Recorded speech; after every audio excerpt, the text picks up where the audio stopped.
आज की आराधना में आप सबका हार्दिक स्वागत है। आइए हम आज की आराधना आरंभ करते हुए हम गाएं साक्ष्यवाणी गीत संख्या 8। साक्ष्यवाणी गीत संख्या 8।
परमेश्वर पिता और पुत्र और पवित्र आत्मा के नाम से आमीन। हमारी सहायता ईश्वर के नाम से है, जिसने स्वर्ग और पृथ्वी को सिरजा।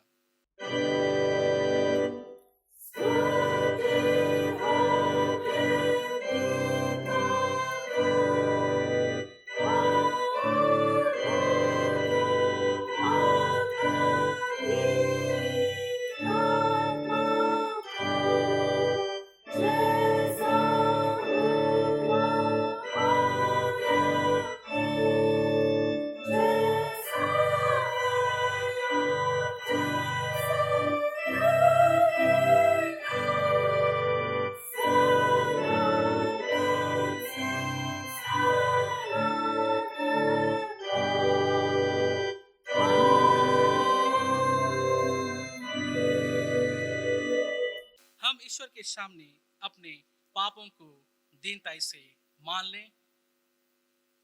हे सर्वशक्तिमान ईश्वर दयालु पिता, हम दीनताई से अपने सब पाप और अपराधों को तेरे सम्मुख मान लेते हैं। तू अपने प्रिय पुत्र हमारे प्रभु यीशु ख्रीस्त के कारण हम पर दया दृष्टि कर और हमारे सब पापों को क्षमा कर। आमीन।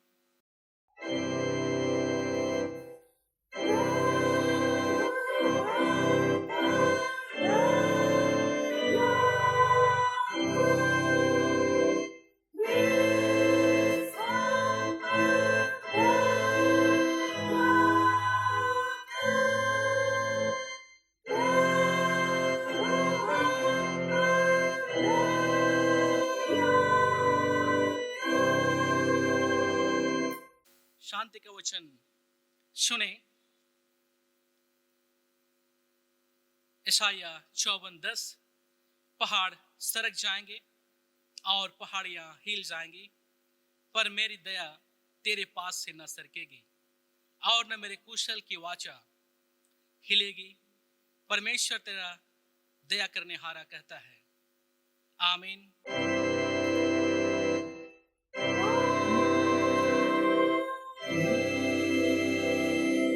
सबसे ऊंचे स्थान में ईश्वर का गुणानुवाद हो।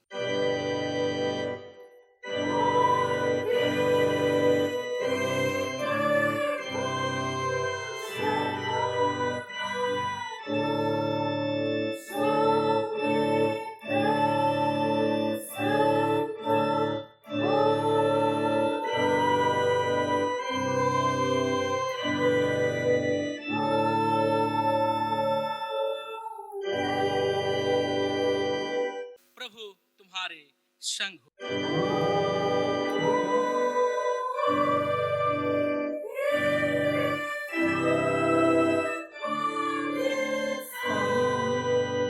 हम प्रार्थना करें।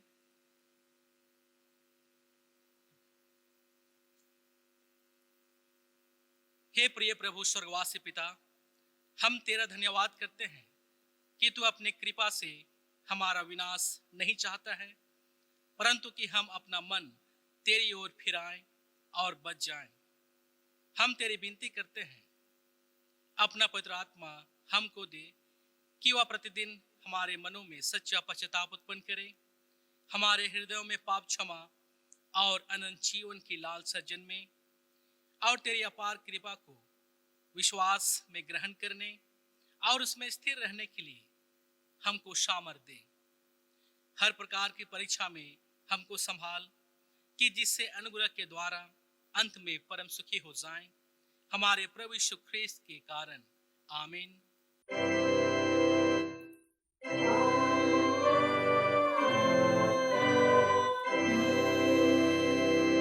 आइए हम आज के लिए पहला पाठ वचन सुने, जो हमें मिलता है प्रेरितों के काम अध्याय संख्या 3। प्रेरितों के काम अध्याय संख्या 3 और पद संख्या 1 से आगे 16 पद तक।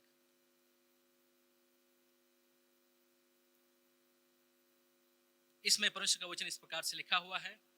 पतरस और यूहन्ना तीसरे पहर प्रार्थना के समय मंदिर में जा रहे थे, और लोग एक जन के लंगड़े को ला रहे थे, जिसको वे प्रतिदिन मंदिर के उस द्वार पर जो सुंदर कहलाता है बैठा देते थे कि वह मंदिर में जाने वालों से भीख मांगे।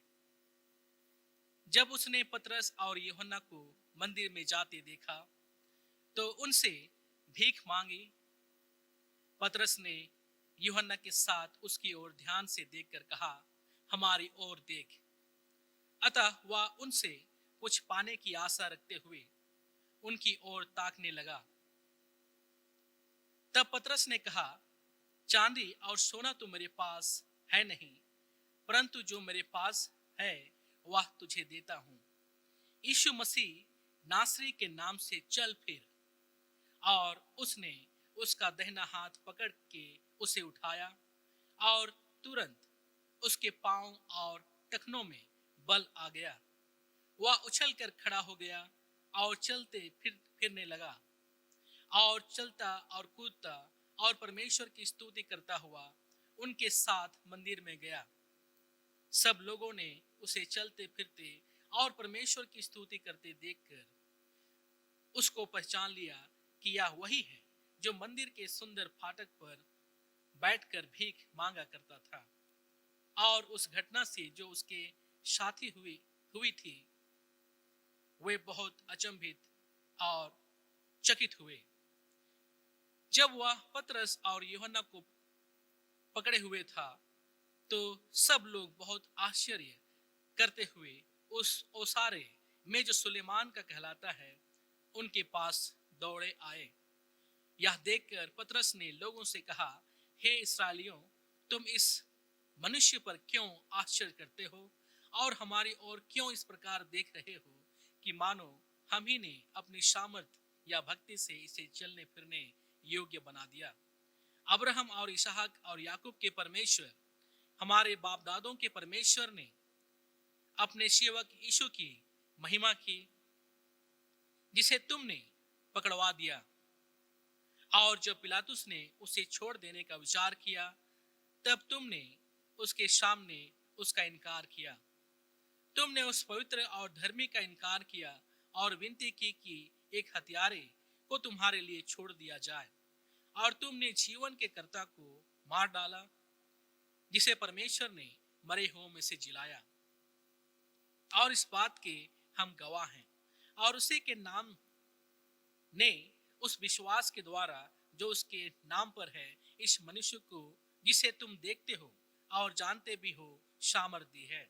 उसी विश्वास ने जो उसके द्वारा है इसको तुम सब के सामने बिल्कुल भला चंगा कर दिया है। यहाँ तक आमीन। तेरा धन्यवाद हो हे ख्रिस्त यीशु। हालेलुया।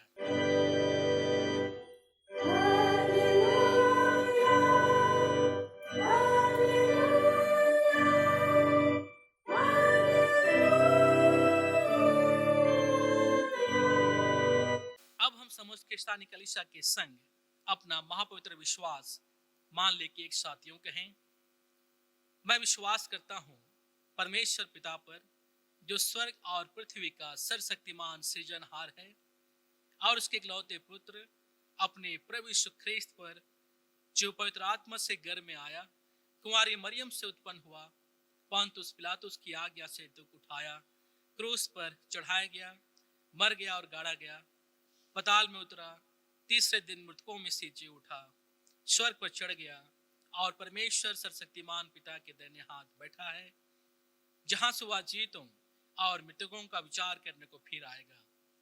मैं विश्वास करता हूँ पवित्र आत्मा पर, एक ही पवित्र क्रिस्टियानी कलीसिया, पवित्रों की संगत पर, पापों की क्षमा, दे के जी उठने और अनंत जीवन पर। आमीन।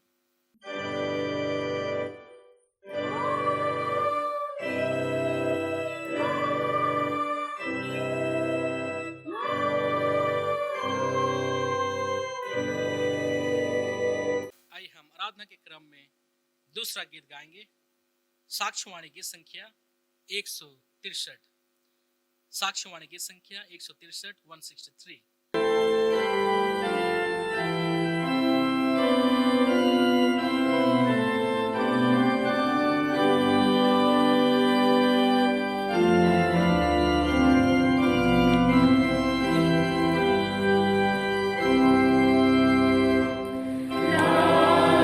Yeah.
हमारे पिता ईश्वर और प्रभु यीशु ख्रिस्त की ओर से अनुग्रह और शांति बहुत अच्छे से मिले। आमीन। आइए हम प्रार्थना करें।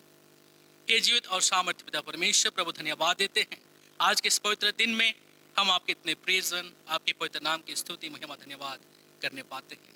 निश्चय प्रभु, हमें से हर एक के जीवन को प्रभु आपने संभाला, अगुवाई किया और इस योग्य किए कि आज हम आपकी स्तुति महिमा धन्यवाद करने पाते हैं। आपके पवित्र वचन को सुनने के लिए प्रभु हम अपने हृदय को खोलने पाते हैं। आप इस स्वयं पवित्र आत्मा की सामर्थ, प्रेरणा और अगुवाई हमें से हर एक को प्रदान कीजिए कि हम आपके पवित्र वचन को सुन सकें, सीख सकें, समझ सकें और मसीह जीवन, मसीह विश्वास और मसीह सेवा में उसकी गवाही हम देने पाएं। प्रार्थना हमारे प्रभु यीशु मसीह के मधुर नाम से मांगते हैं। दया से सुनिए और अनुग्रह से ईश्वर के राज में ग्रहण कीजिए। आमीन।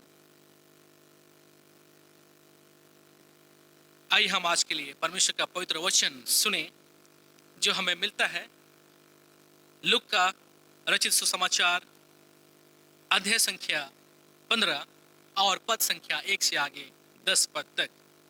लूका का रचित सुसमाचार अध्याय संख्या 15 और पद संख्या 1 से आगे 10 पद तक। परमेश्वर का वचन इसमें इस प्रकार से लिखा हुआ है। सब चुंगी लेने वाले और पापी उसके पास आया करते थे ताकि उसकी सुने, पर फरीसी और शास्त्री कुड़कुड़ा कर कहने लगे, यह तो पापियों से मिलता है और उनके साथ खाता भी है।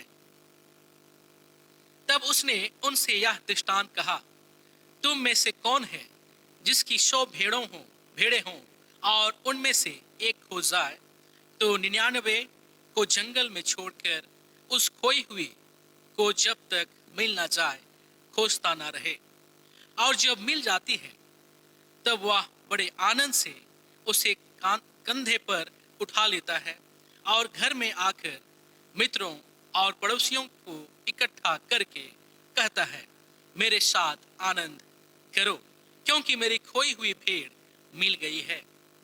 मैं तुमसे कहता हूं कि इसी रीति से एक मन फिराने वाले पापी के विषय में भी स्वर्ग में इतना ही आनंद होगा जितना कि 99 ऐसे धर्मियों के विषय नहीं होता जिन्हें मन फिराने की आवश्यकता नहीं। या कौन ऐसी स्त्री होगी जिसके पास 10 सिक्के हों और उनमें से एक हो जाए तो वह दिया जलाकर और घर झाड़ बुहार कर जब तक मिल ना जाए जी लगाकर खोजती ना रहे, और जब मिल जाता है तो वह अपनी सखियों और पड़ोसियों को इकट्ठा करके कहती है, मेरे साथ आनंद करो क्योंकि मेरा खोया हुआ सिक्का मिल गया है। मैं तुमसे कहता हूं कि इसी रीति से एक मन फिराने वाले पापी के विषय में परमेश्वर के स्वर्गदूतों के सामने आनंद होता है। यहां तक। आमीन। मसीह प्रियो, आज का पवित्र वचन जिसे हमने सुना बहुत ही प्रसिद्ध दृष्टांत माना जाता है, खोई हुई भेड़ का दृष्टांत। और यदि हम पूरे 15 अध्याय को पढ़ेंगे, मनन करेंगे, तो हम 3 विशेष दृष्टांतों के विषय यहां हम चर्चा पाते हैं। खोई हुई भेड़, खोए हुए सिक्के और खोए हुए उड़ाव पुत्र। मसीह प्रियो, इस दृष्टांत के विषय कहा जाता है या तो सुसमाचारों में से सुसमाचार है, गॉस्पेल ऑफ गॉस्पेल्स, इसलिए कि पूरे सुसमाचार का जो सार है इस दृष्टांत में हमें देखने को मिलता है। मसीह प्रियो, स्पष्ट है कि यीशु मसीह इस जगत में पापियों को ढूंढने के लिए आए। यीशु मसीह उनका उद्धार करने के लिए इस जगत में आए, और हम देखते हैं यीशु मसीह एक चरवाहा के रूप में भी हम उसको देखते हैं। पूरे इजरायली समाज में वे परमेश्वर को चरवाहे के रूप में देखा करते थे, और इसलिए मसीह प्रिय परमेश्वर वह हैं जो हमसे प्रेम करते हैं, और जब हम भटक जाते हैं तो हमें ढूंढने के लिए वह निकल पड़ते हैं। और इसलिए आज का जो संदेश है, शीर्षक है, वह है seeking love of God for the lost sheep। Seeking love of God for the lost sheep। खोई भेड़ों के प्रति परमेश्वर का खोजी प्रेम। परमेश्वर वह है जो हमें ढूंढते हैं, हमें सीख करते हैं। आज के जो पवित्र वचन है उसे हम 3 विशेष बिंदुओं में मनन करेंगे। पहली बात है God's love for the lost sheep। परमेश्वर का प्रेम खोई भेड़ों के लिए है। परमेश्वर वह है जो अपने प्रेम से परिपूर्ण होकर के अपने भेड़ों की खोज करते हैं। आज के वचन में हमें 2 दृष्टांत को पढ़ा और उनमें एक है खोई भेड़ और दूसरा खोए हुए सिक्के। मसीह प्रियो, दोनों घटना या दृष्टांत एक ही बात को दर्शाता है कि खोने वाले वस्तु के प्रति उसका मालिक का जो प्रेम है वह कितना गहरा है। मसीह प्रियो, पहला वचन में ही, पहला पद में ही हमने पढ़ा कि किस प्रकार से चुंगी लेने वाले, जो पापी चुंगी लेने वाले वे पापी लोगों को या टैक्स कलेक्टर को वे किस प्रकार से घृणा दृष्टि से वे देखा करते थे। और वे कुड़कुड़ा रहे हैं क्योंकि यीशु मसीह उन पापियों के साथ, उन चुंगी लेने वालों के साथ वह मिलते जुलते हैं, बातचीत करते हैं, उनके साथ खाते पीते हैं। मसीह प्रियो, इन बातों को देख करके फरीसी जो है वे कुड़कुड़ाने लगे कि कैसा एक व्यक्ति जो है वह पापियों के साथ उठना बैठना कर सकता है। यहूदी परंपरा में हम देखते हैं फरीसी वे अपने आप को सबसे अधिक धर्मी माना करते थे और समाज 2 भागों में डिवाइडेड था। फरीसी जो धर्मी थे और जो व्यवस्था का पालन करने वाले थे, और वे लोग जो थे जो चुंगी लेने वाले थे, जो पापी थे, जो पापी समझे जाते थे। ये लोग, जो पापी लोग, समाज में एक प्रकार से कलंकित माने जाते थे और जिनके प्रति किसी प्रकार की भी दया भाव की बात नहीं की जाती थी। फरीसी वे उन लोगों से दूरी बनाए रखते थे। आज के संदर्भ में जब हम कोरोना जैसे महामारी बीमारी से हम परेशान हैं, आज हम सोशल डिस्टेंसिंग मेंटेन करते हैं और उस समय इसी प्रकार से सोशल डिस्टेंसिंग मेंटेन किया जाता था। फरीसी वे किसी प्रकार का व्यवहार वे इन लोगों से नहीं रखा करते थे, किसी प्रकार का बिजनेस वो इनके साथ नहीं करते थे, ना ही वे मित्र भाव से वे उनके पास जाते थे और ना ही मित्र भाव के रूप में वे उन्हें अपने घर बुलाया करते थे। उनकी दृष्टि में जो पापी हैं वे न्याय के भागी हैं, जो पापी हैं वे दंड के भागी हैं, जो पापी हैं वे नाश होने वाले हैं। और इसलिए पापियों के प्रति, इन लोगों के प्रति उनके मन में, उनके हृदय में किसी प्रकार का प्रेम भाव नहीं था। परंतु मसीह प्रियो, हम यहाँ देखते हैं कि यीशु मसीह के जीवन में, हृदय में, व्यवहार में वह प्रेम उमड़ता है और प्रेम से परिपूर्ण होकर के वह उनके साथ मिलते हैं, उनके साथ बातचीत करते हैं। या तो God's love for the lost sheep, परमेश्वर का प्रेम जो खोई हुई भेड़ के लिए है। उसी प्रकार से एक स्त्री की कहानी या दृष्टांत हमने सुना जिसमें उनके पास 10 सिक्के होते हैं और एक खो जाने पर वह व्याकुल हो जाती है और उसे ढूंढने लगती है। या भी हम देख सकते हैं कि वह एक सिक्का जो है उस स्त्री के लिए कितना मूल्यवान है, इस बात को दर्शाता है। मसीह प्रियो, परमेश्वर का प्रेम हमारे लिए अद्भुत है और यह अद्भुत इस रीति से है कि परमेश्वर की दृष्टि में हम बहुमूल्य हैं। दूसरी बात है God search for the lost sheep और कॉइन। परमेश्वर खोई हुई भेड़ को ढूंढते हैं। परमेश्वर वह है जो खोई हुई भेड़ों को ढूंढते हैं। परमेश्वर वह है जो खोए हुए सिक्के को ढूंढते हैं। मसीह प्रियो, इस्राएली समाज में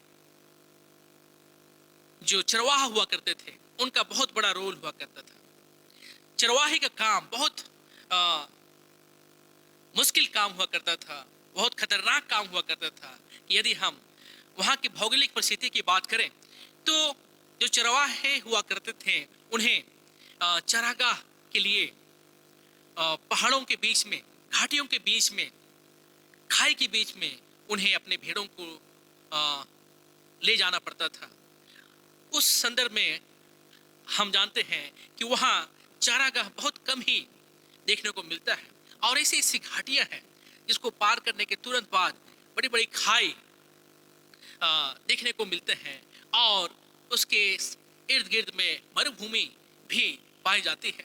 और ऐसी परिस्थिति में यह संभावना अधिक था कि भेड़ जो है वे भटक जाए और इसलिए बहुत ही ध्यानपूर्वक उन चरवाहों को चरवाही करना पड़ता था। महान विद्वान जॉर्ज एडम स्मिथ, उनका कहना है कि यदि उन चरवाहों के बीच में आप जाएंगे तो आपको पता चलेगा कि उनका जीवन कितना खौफनाक हुआ करता है, कितना रिस्कीपूर्ण जीवन होता है। उनके चारों ओर जो लकड़बागा है उनकी आवाज सुनाई देती है। वे रात भर वे जाग के रहते हैं, कहीं कोई खतरा उनके सामने ना आए। वे दूर दृष्टि लगाए रखते हैं। वहाँ की जो मौसम है, ठंड गर्मी अचानक जो बढ़ जाती है, उस मौसम का मार वे झेलते हैं। वे अपने हाथों में हथियार लिए हुए वे रहते हैं।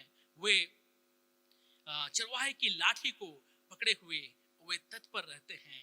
वे देखते रहते हैं कि कहीं भेड़ जो है वे भटक तो नहीं जा रहे हैं। तो इस प्रकार की जिम्मेदारी पूर्ण सेवा उन्हें निभाना होता था मसीह प्रियो। और जब कोई भेड़ भटक जाती थी तो उसे वे बहुत ही मेहनत से, शिद्दत से वे उसको ढूंढने निकल पड़ते थे। वे भेड़ों की पांव के निशान को देखते हुए वे मीलों दूर चले जाते थे उन पहाड़ों की वादियों के बीच में। मसीह प्रियो, इसी प्रकार से परमेश्वर को भी एक चरवाहे के रूप में संबोधित किया गया है। यीशु मसीह स्वयं अपने आप को एक चरवाहे के रूप में संबोधित करते हैं। यूहन्ना 10 अध्याय और 11 पद यदि हम पढ़ेंगे तो वहाँ यीशु मसीह ने कहा कि मैं अच्छा चरवाहा हूँ, मैं अच्छा चरवाहा हूँ और मैं अपने भेड़ों के लिए अपना प्राण देता हूँ। मसीह प्रियो, वे अपने प्राण को भी वे अपने भेड़ों के लिए समर्पित कर देते हैं। ऐसी क्वालिटी, गुण जो है हम परमेश्वर में देखते हैं। यीशु मसीह स्वयं परमेश्वर के विषय इस प्रकार की चर्चा वे करते हैं, स्वयं अपने विषय इस बात की चर्चा करते हैं कि वे कितना अधिक अपने भेड़ों के लिए, अपने लोगों के लिए जो भटक गए हैं उन्हें वे ढूंढते हैं। एक सिक्के की कहानी हमने सुना। 10 सिक्कों में से एक खो जाता है और वह महिला जो है कितने शिद्दत के साथ उसे ढूंढने लगती है। यदि हम उस समय के गरीब परिवार की बात करें या उस प्रकार का दृष्टांत है जहाँ पे एक गरीब फलस्तीनी महिला जो अपने घर में सिक्का को ढूंढने लगती है। ये 10 सिक्कों में से एक सिक्का जो खो जाता है, यह महिला अपने घर में ढूंढने लगती है और उस घर के विषय कहा जाता है, उस समय के जो गरीब परिवार में जो घर हुआ करते थे वह बहुत ही अंधेरा हुआ करता था और उस अंधेरा घर में सिक्का ढूंढना कितना कठिन हो सकता है हम समझ सकते हैं। उन घरों में एक ही गोलाकार खिड़की हुआ करता था और वह खिड़की का साइज भी लगभग 18 इंच का हुआ करता था। हम समझ सकते हैं कि एक घर में एक ही खिड़की, 18 इंच का खिड़की, और उसमें खोई हुई सिक्के को ढूंढना कितना कठिन जान पड़ता है। उनके जो फर्श हुआ करते थे उस फर्श में वे नरकट और दलदली पौधा का मिश्रण का फ्लोर वे बनाया करते थे। तो हम समझ सकते हैं कि हमारे घर के समान पक्का नहीं, प्लेन नहीं, लेकिन उसमें कोई वस्तु अगर गिर जाए तो ढूंढना और भी कठिन होता था। लेकिन हम यहाँ देखते हैं कि ये महिला जो है वह उस एक सिक्के के लिए वह कितना प्रयास करती, कितना मेहनत उन्हें करना पड़ा होगा। मसीह प्रियो, इस बात को दर्शाता है कि परमेश्वर हमारे लिए कितना मेहनत से वह हमें ढूंढने का प्रयास करते हैं। परमेश्वर हमें खोजते हैं। परमेश्वर हम कहीं भी क्यों ना भटक जाए, परमेश्वर हमें ढूंढने के लिए वह निकल पड़ते हैं। तीसरी बात है God's joy for the found sheep और कॉइन। परमेश्वर वह है जो कि खोई हुई भेड़ के लिए, उस सिक्के के लिए वह बहुत अधिक आनंद मनाते हैं, खुशी मनाते हैं। दोनों दृष्टांत में हमने देखा कि किस प्रकार से जब खोया हुआ भेड़ जब मिल जाता है तो कितना आनंद मनाया जाता है। खोए हुए सिक्के जब मिल जाता है तो कितना आनंद मनाया जाता है। उसी प्रयोग कहा जाता है कि उस समय जो चरवाहे हुआ करते थे वे पूरे गांव के लिए वे चरवाही किया करते थे, और एक समुदाय का जो भेड़ बकरियां हैं वे उन्हें चराया करते थे, और एक झुंड में लगभग 2 से 3 चरवाही हुआ करते थे, और उन्हें अपने समय में उन्हें घर वापस चरवाही के बाद अपने घर वापस आना होता था। और यदि कोई भेड़ भटक जाए, खो जाए, तो 2 चरवाहे उन्हें वापस बाकी भेड़ों के साथ वापस आना होता था, और एक चरवाहे को उस खोई हुई भेड़ को ढूंढने के लिए उन्हें रुक जाना होता था, उन्हें ढूंढना पड़ता था। और जब गांव वालों को पता चलता था कि एक भेड़ खो चुका है और चरवाहा उन्हें ढूंढने के लिए निकल पड़ा है, तो वे पूरे गांव वाले मिल करके वो इंतजार करते हैं कि वह खोया हुआ भेड़ को लेकर के कब आएगा। और इस बीच में जब वह चरवाहा खोए हुए भेड़ को अपने कांधे पर लेकर के आता है तो पूरे गांव वाले आनंद मनाते हैं, वो चिल्लाते हैं, धन्यवाद देते हैं, और यह खुशी आनंद जो है बहुत ही अद्भुत आनंद होता है। उसी प्रकार से इस कॉइन का दृष्टांत हमने सुना, या महिला जो है वह खोए हुए सिक्के जब मिल जाता है तो वह कितना आनंद मनाती है, अपने पड़ोसियों को लेकर के वह इस बात को उनके सामने रखती है और उनके साथ मिलकर आनंद मनाती है। उसी प्रकार से हमने देखा कि इसी प्रकार से स्वर्ग के राज में एक खोए हुए व्यक्ति जो कि परमेश्वर के करीब लौट करके आता है तो स्वर्ग में बड़ा ही आनंद मनाया जाता है, खुशी मनाया जाता है। परमेश्वर बहुत ही प्रसन्न होते हैं जब कोई भटका हुआ व्यक्ति परमेश्वर की ओर वापस लौट जाता है। मसीह प्रियो, आज के संदर्भ में हम भी परमेश्वर के भेड़े हैं। आज हम भी परमेश्वर के भेड़े हैं। आज जब पूरे विश्व में कोरोना जैसे महामारी फैला हुआ है और आज हम इतना सेंसिटिव हो चुके हैं कि किसी ना किसी प्रकार से हम चपेट में आ सकते हैं। We are vulnerable to corona virus. हम खतरे के शिकार कभी भी हो सकते हैं। हमारी स्थिति ऐसी है। यदि हम आत्मिक दृष्टिकोण से भी यदि हम देखने का प्रयास करें तो हम भी आज के संदर्भ में इस पापी संसार में, पापमय दुनिया में आज हम भी पाप के बहुत ही करीब हम जीवन व्यतीत करते हैं और हम कभी भी अपने जीवन में भटक सकते हैं। हम परमेश्वर से दूर हो सकते हैं। मसीह प्रियो, हो सकता है कि हम आत्मिक रूप से हम परमेश्वर से दूर चले गए हों। आज हम सोशल डिस्टेंसिंग की बात करते हैं, हो सकता है स्पिरिचुअली हम डिस्टेंस हो चुके हैं, आत्मिक रूप से हम परमेश्वर की संगति से दूर हो गए हैं। हम आत्मिक रूप से अपने भेड़ों की संगति से हम दूर हो गए हैं, मसीही संगति से दूर हो गए हैं। लेकिन मसीह प्रियो, यह स्पष्ट है कि परमेश्वर का प्रेम हम में से हर एक के लिए अद्भुत है। रोमी 5:8 में लिखता है कि परंतु परमेश्वर हम पर अपने प्रेम की भलाई इस रीति से प्रकट करता है कि जब हम पापी ही थे तभी मसीह हमारे लिए मरा। मसीह प्रियो, भेड़ जो है वो अपने चरवाहा जो है वो अपने भेड़ों के लिए अपना प्राण देता है। मसीह प्रियो, यीशु मसीह वह चरवाहा है जो हमारे लिए अपने प्राण देते हैं, हमारे लिए क्रूस के बलिदान उन्होंने सहा, हमारे पापों के लिए, हमारे गुनाह के लिए वह कलवारी के क्रूस पर अपने प्राण की आहुति दे दिए। और इसलिए मसीह प्रियो, आइए हम परमेश्वर की ओर लौटें। आइए हम अपने जीवन में किसी न किसी प्रकार से यदि हम परमेश्वर से दूर चले गए हैं तो हमारे लिए अवसर है। परमेश्वर का प्रेम इतना अद्भुत है कि परमेश्वर अपना प्रेम को हम पर प्रकट करते हैं। परमेश्वर अपने वचन के माध्यम से अपना प्रेम को हम पर प्रकट करते हैं। आइए हम परमेश्वर को ढूंढे, परमेश्वर हमें स्वयं ढूंढते हैं। आइए हम परमेश्वर की ओर लौटें, परमेश्वर के आनंद में, खुशी में हम सभी को सहभागी हो जाएं। प्रभु हम इस वचन के माध्यम से बहुत ऐसे आशीष प्रदान करें। आमीन। आइए हम प्रार्थना करें।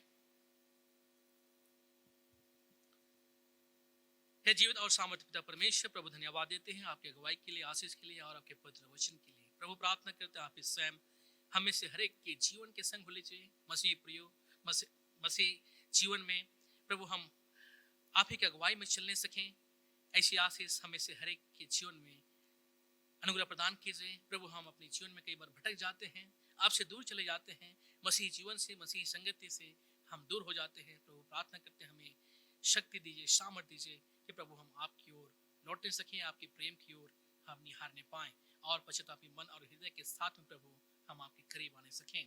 प्रार्थना हमारे प्रभु यीशु मसीह के मधुर नाम से मांगते हैं, जैसे सुनिए और अनुग्रह से ईश्वर के राज में ग्रहण कीजिए। आमीन।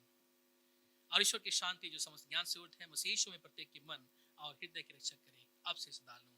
आमीन। आइए हम आराधना के क्रम में तीसरा गीत गाएंगे, साक्ष्यवाणी गीत संख्या 255। साक्ष्यवाणी गीत संख्या 255।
हे जीवित और सामर्थ्य पिता परमेश्वर, प्रभु हम फिर से आपके करीब आते हैं, आपके निकट आते हैं और धन्यवाद देते हैं प्रभु, हमारे जीवन के मार्ग में आपने हमें से हर एक की अगुवाई करते रहें। और निश्चय जिस प्रकार से एक चरवाहा अपने भेड़ों की चरवाही करता है, प्रभु आप हमें से हर एक के जीवन में चरवाही करते रहें। निश्चय प्रभु वचन संहिता 23 के अनुसार, यह मेरा चरवाहा है, मुझे कुछ घटी ना होगी। वह मुझे हरी हरी घास की चराई में ले चलता है, वह मुझे सुखदायी जल के झरनों के पास ले चलता है। निश्चय प्रभु भलाई और करुणा जो आपने हमारे जीवन में प्रदान किए हैं, निश्चय आप ही के अनुग्रह और दया का प्रतिफल है। प्रभु हम प्रार्थना करते हैं, फिर से हम पूरे मंडली होकर के आपके सम्मुख आते हैं, आपके करीब आते हैं और मंडली के सभी विश्वासियों को, सभी भेड़ों को प्रभु आपके हाथ में समर्पित करते हैं। प्रभु प्रार्थना करते हैं आप इस स्वयं इस कोरोना जैसे महामारी बीमारी के समय में प्रभु, जब हम अपने घरों में हैं, विभिन्न परिस्थितियों में हैं, प्रभु हम आप ही की अगुवाई और आशीष चाहते हैं, आप ही की सहायता चाहते हैं। प्रभु हमें से हर एक के जीवन में आत्मिक लौकिक रूप से आशीष प्रदान कीजिए, अगुवाई प्रदान कीजिए कि प्रभु हम आप ही पर आस और भरोसा करते हुए अपने जीवन में आगे बढ़ने सकें, आप ही के नाम की जीवित गवाही हम देने पाएं। प्रभु प्रार्थना करते हैं, हर एक रोगी दुखी परिवार को आपके हाथ में सौंपते हैं, हर एक के संग लीजिए और अपना चंगाई भरा हाथ उन पर रखिए और उन्हें देखिए हर एक कोई भला चंगा स्वस्थ होने पाए। आओ प्रभु आप ही के नाम की महिमा वे करने पाए। हाँ पिता परमेश्वर, मंडली की हर एक बातों में, हर एक कार्यों में, हर एक योजनाओं को प्रभु आपके हाथ में समर्पित करते हैं। हर एक बातों में प्रभु आप ही स्वयं अगुवाई और सहायता प्रदान कीजिए। प्रभु धन्यवाद देते हैं आज के पवित्र दिन के लिए, पवित्र वचन के लिए। अनुग्रह कीजिए कि यह वचन हमें से हर एक के जीवन में अधिकाई से बचने पाए, ताकि प्रभु हम अपने जीवन में आप ही की अगुवाई में आपकी जीवित गवाही हम देने पाए। प्रभु हर एक बातों को आपके हाथ में समर्पित करते हैं। कलीसियाई जीवन के लिए भी विशेष प्रार्थना करते हैं। अनुग्रह कीजिए, कलीसियाई जीवन में कई प्रकार की समस्या है, संघर्ष है, क्राइसिस है, ऐसी परिस्थिति प्रभु आप इस स्वयं पूरे कलीसिया में अपनी अगुवाई और आशीष प्रदान कीजिए। हर एक बातों में प्रभु सहायता प्रदान कीजिए। प्रभु हमारी यह प्रार्थना हमारे प्रभु यीशु मसीह के मधुर नाम से मांगते हैं, दया से सुनिए और अनुग्रह से ईश्वर के राज में ग्रहण कीजिए। आमीन। आइए हम प्रभु की प्रार्थना एक साथ कहें। हे हमारे पिता तू जो स्वर्ग में है, तेरा नाम पवित्र किया जावे, तेरा राज आवे, तेरी इच्छा जैसे स्वर्ग में वैसे इस पृथ्वी पर भी पूरी हो। हमारे प्रतिदिन की रोटी आज हमको दे और हमारे अपराधों को क्षमा कर, जैसे हम भी अपने अपराधियों को क्षमा करते हैं, और हमको परीक्षा में मत डाल परंतु बुराई से छुड़ा, क्योंकि राज और पराक्रम और महत्व सदा तेरी है। आमीन।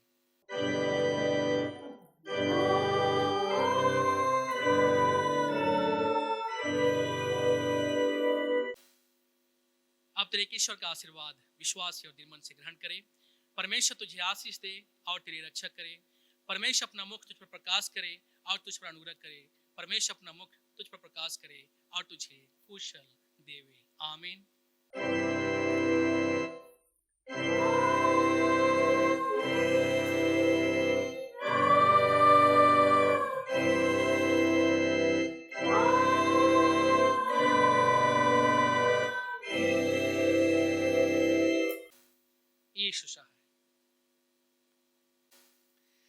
एक विशेष सूचना है जिस प्रकार से संडे स्कूल के द्वारा विगत समय से ऑनलाइन सर्विस किया जा रहा है, और यह विशेष अनुरोध है कि अवसर हमें मिला है जिसमें हम परमेश्वर की स्तुति आराधना अपने घर बैठे हुए ऑनलाइन हम कर सकते हैं। और इसलिए एक सूचना है कि 9 बजे से संडे स्कूल सर्विस आरंभ की जाएगी।